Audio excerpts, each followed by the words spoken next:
Assalamualaikum warahmatullahi wabarakatuh. Oke teman-teman, kita lanjutkan kembali pembahasan tentang SKB CPNS. Di video kali ini kita akan coba berikan pembahasan tentang keuangan. Oke, kita langsung saja. Kita mulai dari soal yang pertama. Profitability ratio adalah A. Rasio untuk mengukur kemampuan perusahaan untuk memenuhi kewajiban keuangan jangka pendek tepat pada waktunya. B. Alat ukur sejauh mana efektivitas perusahaan dalam menggunakan sumber daya yang dimiliki. C. Rasio untuk mengukur seberapa besar perusahaan dibiayai dengan hutang. D. Rasio untuk mengukur kemampuan perusahaan dalam memperoleh keuntungan dari penggunaan modalnya. Jawabannya adalah yang D. Profit berarti untung. Maka di sini ada kata kunci kemampuan perusahaan dalam memperoleh keuntungan.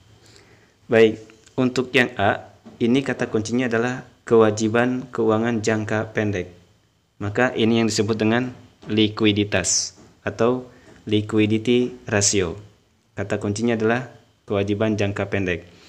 Kemudian yang B, alat ukur sejauh mana efektivitas. Efektivitas itu disebut dengan activity ratio. Kata kuncinya adalah efektivitas perusahaan. Kemudian yang C, rasio untuk mengukur seberapa besar perusahaan dibiayai dengan hutang. Hutang di sini disebut dengan leverage ratio atau disebut dengan solvabilitas. Disebut juga dengan solvabilitas, artinya kewajiban jangka panjang. Bedanya untuk liquidity ratio itu menggunakan hutang jangka pendek, sedangkan untuk leverage ratio atau solvabilitas rasio itu menggunakan hutang jangka panjang. Oke, kita masuk ke soal selanjutnya. Kita masuk di soal selanjutnya yang tidak termasuk dalam liquidity ratio. Ingat, tadi liquidity ratio adalah kemampuan perusahaan untuk mengukur kewajiban hutang jangka pendek. A. Current ratio. B. Debt to equity ratio. C. Quick ratio. D. Cash ratio. Jawabannya adalah B. Debt to equity ratio. Karena debt to equity ratio itu masuk ke dalam rasio solvabilitas atau leverage ratio. Di sini ada kata kuncinya yaitu equity. Sedangkan untuk current ratio, quick ratio, dan cash ratio itu masuk ke dalam kategori likuiditas rasio. Rumusnya untuk yang current ratio, rumusnya adalah aktiva lancar, kita simbolkan dengan aktiva lancar A, dibagi dengan kewajiban lancar. Ini untuk current ratio. Kemudian untuk quick ratio rumusnya adalah aktiva lancar dikurangi dulu dengan persediaan. Kemudian dibagi dengan kewajiban lancar. Kemudian untuk cash ratio rumusnya adalah kas, kemudian ditambah dengan surat berharga dibagi dengan kewajiban lancar. Nama lain dari kewajiban lancar adalah utang lancar. Oke, kita masuk ke soal selanjutnya. Pada soal selanjutnya, laporan yang menunjukkan pendapatan dari penjualan, biaya-biaya, dan laba yang diperoleh perusahaan selama periode tertentu adalah pengertian dari A. Neraca, B. Laporan perubahan modal, C. Laporan laba rugi, D. Laporan arus kas. Jawabannya adalah laporan laba rugi, C. Mana kata kuncinya? Kata kuncinya adalah menunjukkan pendapatan, di mana pendapatan itu didapatkan dari penjualan, biaya-biaya.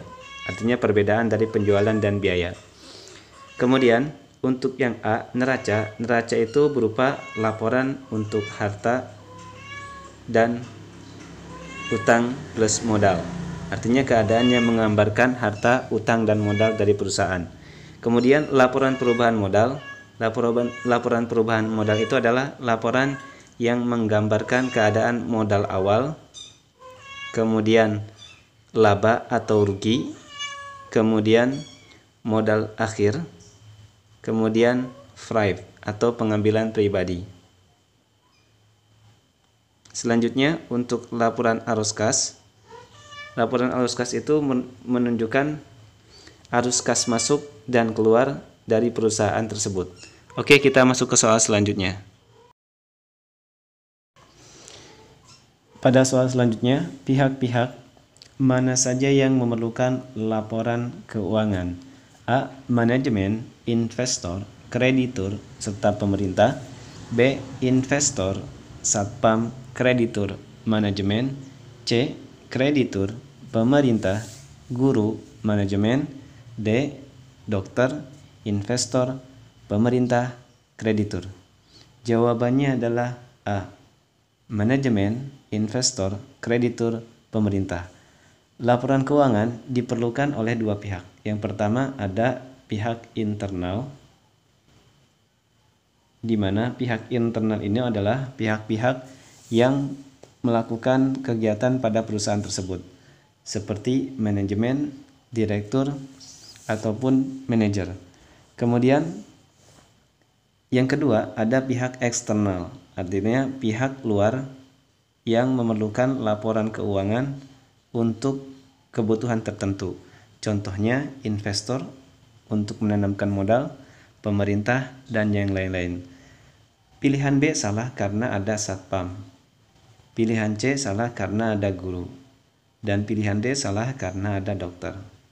Oke, kita masuk ke soal selanjutnya. Pada soal selanjutnya, yang bukan termasuk dalam jenis instrumen keuangan: A. Saham, B. Hutang, C. Tabungan, D. Uang. Yang bukan termasuk dalam jenis instrumen keuangan adalah C.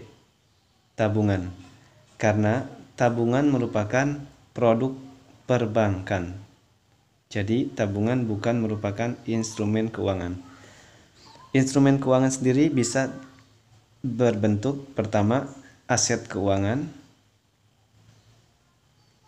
kedua liabilities keuangan, ketiga ekuitas keuangan. Untuk aset keuangan bisa bentuknya seperti saham, uang, atau kas. Sedangkan untuk liabilities keuangan contohnya adalah hutang. Oke, kita masuk ke soal selanjutnya.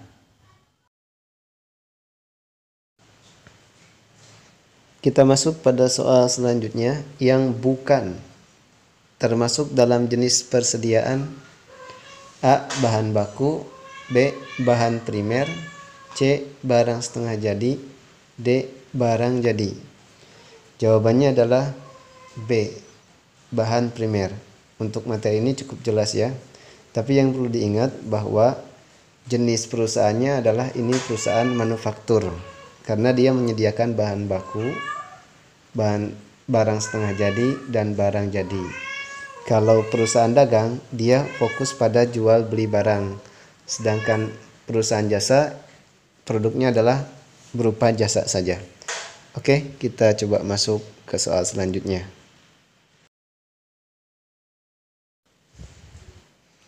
Pada soal selanjutnya, hal apa saja yang dibutuhkan dalam JIT atau Just in Time?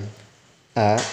Koordinasi yang baik antara perusahaan pemasok, perusahaan pengapalan agar persediaan datang tepat waktu. B. Pengecekan perusahaan terhadap perusahaan pemasok. C. Pengambilan barang pada waktu yang tidak menentu. D. Penyetokan barang agar penjualan dapat lebih maksimal. Jawabannya adalah A. Just in time merupakan sistem produksi yang dirancang untuk mendapatkan kualitas, menekankan biaya, dan mencapai waktu penyerahan seefisien mungkin, sehingga perusahaan mampu menyerahkan produknya sesuai kehendak konsumen tepat pada waktunya. Kita lihat pilihan A, ada koordinasi yang baik antara perusahaan pemasok, perusahaan pengapalan, agar persediaan datang tepat waktu. Oke, mudah kan? Kita coba masuk ke soal selanjutnya.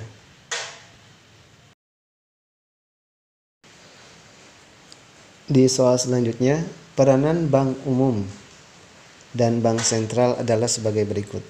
Pertama, mengelola cadangan devisa. Kedua, pembiayaan bank yang kesulitan likuidasi jangka pendek. Yang ketiga, mengatur dan mengawasi perbankan. Yang keempat, menghubungkan kepentingan kreditur dan debitur. Yang kelima, fasilitator lalu lintas pembayaran. Yang merupakan peranan bank sentral adalah A. 1, 2, dan 3, B. 1, 3, dan 4, C. 2, 3, dan 4, D. 2, 3, dan 5, E. 3, 4, dan 5. Jawabannya adalah A. 1, 2, dan 3. Bank sentral sendiri merupakan bank yang menjadi pusat untuk seluruh bank yang ada di Indonesia. Fungsinya yang pertama, mengelola cadangan devisa. Kedua, pembiayaan bank yang kesulitan mengalami likuidasi jangka pendek. Yang ketiga, mengawasi dan mengatur perbankan. Oke, kita coba masuk ke soal selanjutnya. Pada soal selanjutnya, berikut ini kebijakan moneter dan kebijakan fiskal. Pertama, menaikkan tingkat suku bunga. Kedua, mengurangi pengeluaran pemerintah. Ketiga, menjual belikan surat-surat berharga. Keempat, menaikkan pajak penghasilan. Kelima, menaikkan atau menurunkan cash ratio. Pertanyaannya adalah yang termasuk kebijakan moneter. Kebijakan moneter adalah salah satu kebijakan yang digunakan pemerintah untuk mengatasi inflasi atau deflasi. Yang kedua, kebijakan moneter itu bisa berbentuk, pertama adalah menaikkan tingkat suku bunga. Ini ketika mengalami inflasi. Kalau mengalami deflasi, maka menurunkan tingkat suku bunga. Ini disebut dengan kebijakan diskonto.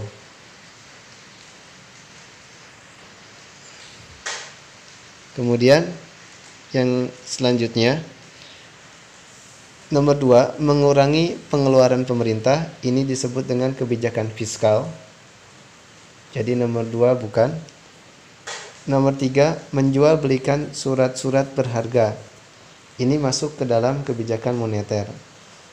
Jadi ketika inflasi, maka negara akan menjual surat-surat berharga yang tujuannya di mana negara berusaha untuk menambah atau mengambil jumlah uang yang beredar di masyarakat dengan cara menjual surat-surat berharga.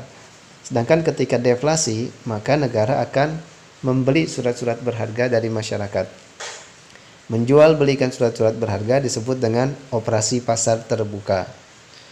Selanjutnya, menaikkan pajak penghasilan. Ini merupakan jenis kebijakan fiskal. Jadi nomor 4 bukan. Kemudian yang kelima, menaikkan atau menurunkan cash ratio. Ini menjadi kebijakan moneter.